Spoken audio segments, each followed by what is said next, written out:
Hey guys, this is Gavin from Health and Performance. Today we're going to talk about squatting and arm pain.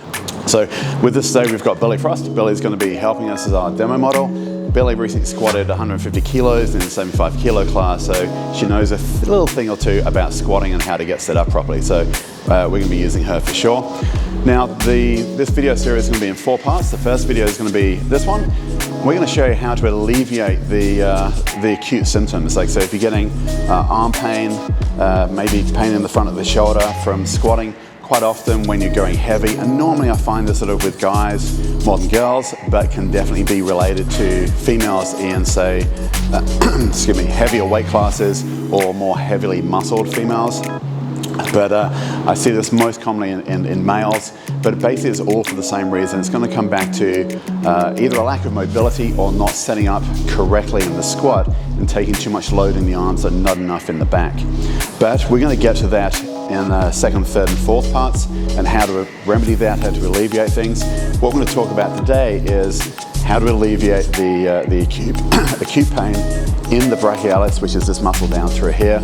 Some issues around that you can address and treat yourself at home, because when you get this sort of pain from squatting, it's nearly always going to affect your bench press. Quite often it's going to affect pretty much everything else you're doing with your arms, rows, pulls, so on and so forth. So it can be really kind of debilitating, and it often comes up basically at the end of a prep or close to or during a peak, which is really not the time that you want to be not being able to squat and bench press and all the other things as well. Okay, so we're going to head over to the bench over here and I'll let you join us there. Okay guys, so like I said, this first video is really about addressing the acute pain and trying to either get rid of the pain or subdue the pain to allow you to keep benching and squatting and doing the things you want to do, yeah? So there's a couple of things we're going to look at here. Very often what we find is that pain through the bicep, which is more specifically the brachialis, which I'm going to show you in just a tick, is actually coming from trigger point pain from the infraspinatus, which is a rotator cuff muscle. Now, because the nature of this video is to give you guys at home some things to be getting on with that you can do there, I'm not going to get too much into more sort of the clinical soft tissue therapy type work. Needless to say, there was a muscle called the infraspinatus. It's one of the rotator cuff muscles. I'm just going to find that on Billy, and there we are. So we're going in through here. So it runs from the ball and socket joint down and attaches onto the shoulder blade or the scapula there. So around that insertion point around the scapula is a very common area for trigger points. So we're going to get often get referral pain from that infraspinatus into the front of the shoulder and down into the bicep, quite possibly through the brachialis as well, sometimes even down to the hand. In a clinical setting, we use some manual therapy techniques. We might use boom sticks, dry needling, etc., and pretty much any other sort of myofascial self-release tool that you can find. They're all going to do a pretty similar job and lead to a very similar end result, but basically working through the trigger points here. So if you're at home, you could get the legendary lacrosse ball just to give you some relief. Maybe work against a wall with your back against the wall, find the trigger point from the ball in around here, and it's going to hold that. What I typically do is put enough pressure to take the pain, discomfort up to about a 7, and then we're going to hold it there till it dissipates down to about a 3 out of 10 or so. Okay, so take it up to about a 7 out of 10 and just hold it there till it works down to a 3. You could even integrate some movement through here as well. So we're palpating and working through the trigger points. Again, those are going to send referral pain down. That's often where some of the pain's coming from. And if you're on the lacrosse ball or using some other sort of tool, we can definitely get some internal external rotation happening while you're working through here. Okay, so infraspinatus trigger points can definitely feed that area, so we're going to really work on that through here, yeah? Additionally, in the teres minor, another external rotator. So the infraspinatus and teres minor external rotators of the shoulder.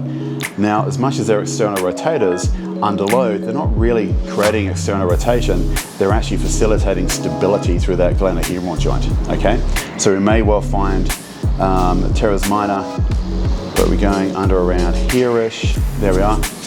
And we can get some trigger points and discomfort through here as well. Often there won't be quite as much discomfort or as much sort of big bang sort of pain or effect as the infraspinatus, but definitely working in through here as well. So again, if you're on your own at home, you can maybe lay on your side, get a lacrosse ball or trigger point ball under that sort of under the shoulder into that teres minor there, and we can work through some internal, external rotation movements that can help alleviate some of that. Yeah, and or just working the discomfort level to about a 7, maybe even 8 out of 10, and just allow it to dissipate down to a 3. And like I said, you will also be getting some pain referral, discomfort referral from the shoulder, bicep, through the brachialis as well. Okay, so we've spoken a little bit about this external rotation through here. What we're going to get into in one of the later videos is, okay, why is this even occurring in the first place? Yep. So very often when we get sort of trigger points through muscles, because there's going to be a lot of strain in those areas, which basically means we're going to try and strengthen that area. Yep, we're going to try and strengthen those external rotators. Now, with the shoulder, it's kind of interesting because we can definitely strengthen the rotator cuff muscles, but more importantly, we need to actually strengthen scapular, both mobility, but also scapular stability, because the scapula, the shoulder blade, is really what drives the position and the length tension relationships of these muscles anyway. So we're going to get onto that for sure, but for that immediate acute relief, you can definitely get in some trigger point through the infraspinalis and teres minor. All right, guys, so the second component of the acute sort of relief is really working on trigger points through the brachialis. Now, how this relates to the squat is that when we get under the bar, we're going to take sort of the arm into elbow flexion there. Yep. And often what we're going to use, because we're in this sort of neutral position, is we're not really using the biceps as such, we're using more the brachialis, yeah, which is just an elbow flexor, and we'll talk about that very soon.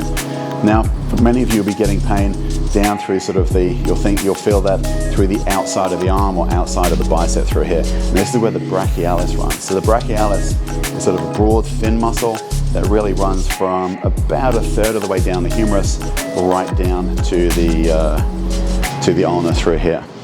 Now, it sits kind of between the bicep and the tricep. This is why, unless you're familiar with the brachialis, it can feel like bicep pain or just generalized arm pain. Regardless of technicalities, we all know how that's going to feel through here. Again, some acute relief can be working in through the trigger points. So again, if you're at home and you don't have access to sort of soft tissue tools or therapists or something like this, we're going to go with the basics. So what you can do here, you can literally put your thumb in that trigger point area that's going to be painful. So for Billy, it's up around there.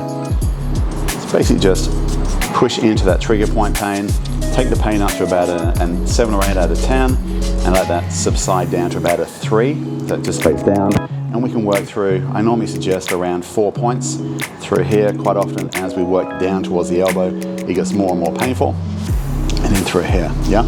If you want to take that a step further just at home, Billy, I'm just going to get you to reach around and just put your thumb or finger into that trigger point through there.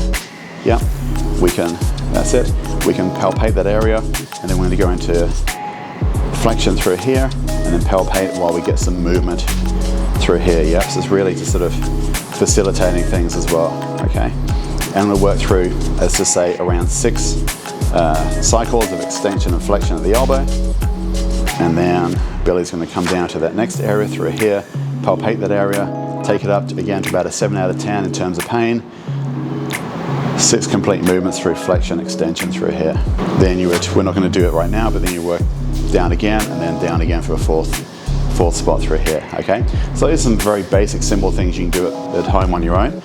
Another option that does work well and it's often touted to be the cure for everything, I don't think it is, but it can be useful, is using a flossing band, okay? So with the flossing band, it's going to lift your arm up. We're just going to wrap this around Billy's arm through here. We're going to bring that fairly tight. So what is fairly tight? I'd say maybe, I don't know, it's all subjective, but maybe a 7, 8 out of 10 in terms of tightness, okay? So we're going to bring that around and we'll work through down the whole arm.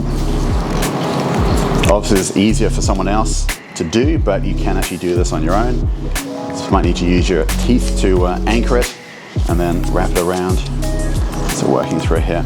So with the flossing band, it really offers a nice amount of both compression and movement, And is compression and movement actually going to change much in the soft tissue?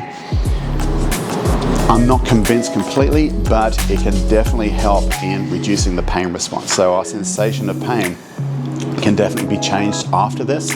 Yep, and again, that might just allow us to get out that extra set or so of squats, bench press, whatever it is we're trying to do. This is basically just to get you through the sticky point in your training that you need to complete, okay? So with the flossing band, a couple of options. Again, we can go straight into the trigger point area through here. We can do that ourselves. I'm just going to do that.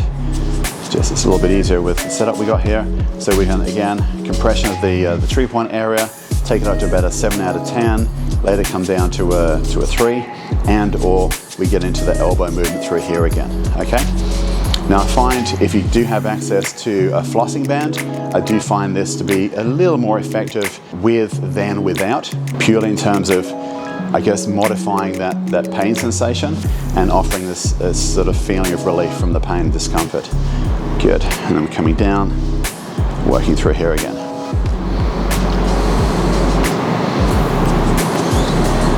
Here we go.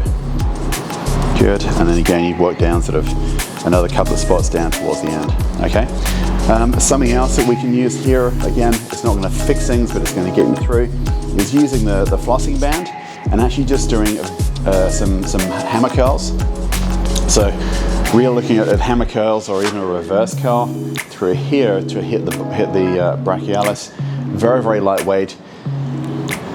A figure I see a lot is 50 reps. I couldn't tell you why 50 reps. I'm not sure there's a scientifically sort of driven reason for that, but anecdotally, it just seems to work pretty well. So with the 50 reps with the lightweight, what we're doing there is really facilitating blood flow. So we're getting a lot of blood flow and compression, and again, those two things combined are really useful in alleviating pain and discomfort, okay?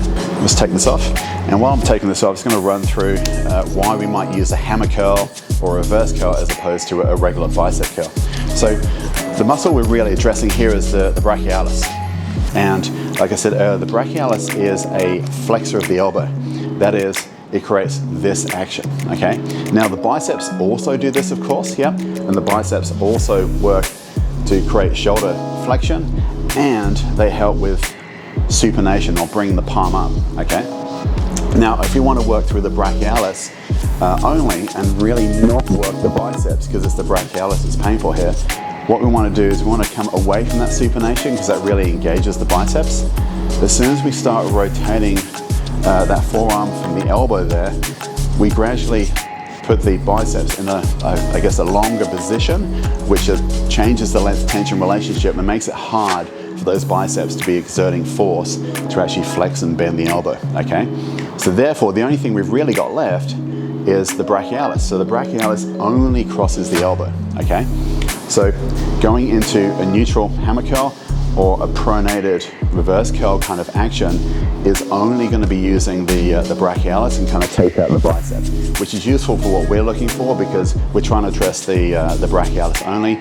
We're not getting really sort of a lot of bicep pain as such. It's mainly brachialis pain through here, yeah? This is why with using the flossing band and doing lots of reps to get some blood flow and compression happening, this is why I'm saying hammer curl or prone through here, okay? It's just gonna work better for you.